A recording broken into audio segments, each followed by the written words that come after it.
हिंदुस्तान को मिल गए दूसरे मोदी। मोदी के बाद जो बनेगा प्रधानमंत्री, जैसे मोदी कोई चुनाव नहीं हारे, वैसे ही वो नेता भी आज तक नहीं हारा। जैसे मोदी धुन के पक्के हैं, वैसे ही वो नेता भी इरादों का मजबूत और धुन का पक्का है।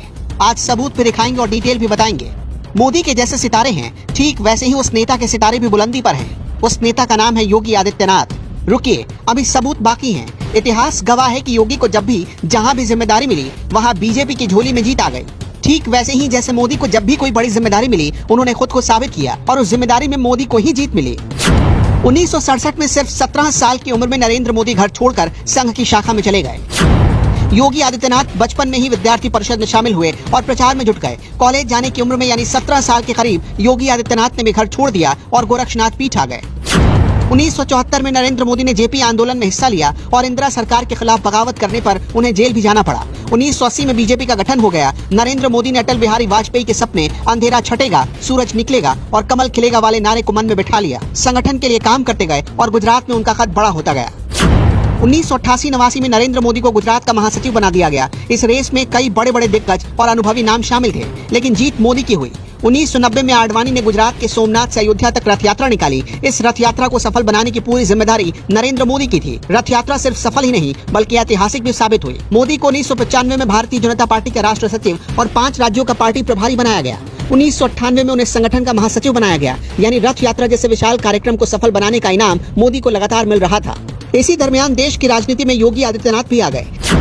साल 1999 में योगी आदित्यनाथ को अपने गुरु अवैधनाथ की गद्दी विरासत में मिली। अवैधनाथ के बारे में एक बात बहुत मशहूर है। वो कहा करते थे कि मुसलमान उन्हें कभी वोट न दे और अगर कोई देता है तो पहले उस वोट को गंगा जल से धोकर पवित्र कर ले। उनके जाने के बाद अवैधनाथ की सीट भी योगी को मिल गई। योगी हार्डकोर हिंदू पॉलिटिक्स करते गए और 1999 में गोरखपुर से सांसद बन गए। इसके बाद आया साल 2001। गुजरात में भूकंप से मची तबाही के बीच केशुभाई पटेल की कुर्सी यानी मुख्यमंत्री की कुर्सी नरेंद्र मोदी के पास आ गई। 3 अक्टूबर 2001 को मोदी का राज तिलक हो गया। नरेंद्र मोदी मुख्यमंत्री तो बन गए और यही नरेंद्र मोदी को पहली बार डायरेक्ट चुनाव फेस करना पड़ा। मोदी ने राजकोट विधानसभा से चुनाव लड़ा, जिसमें कांग्रेस पार्टी के अश्विन मेहता को 14,728 वोटों से हरा दिया।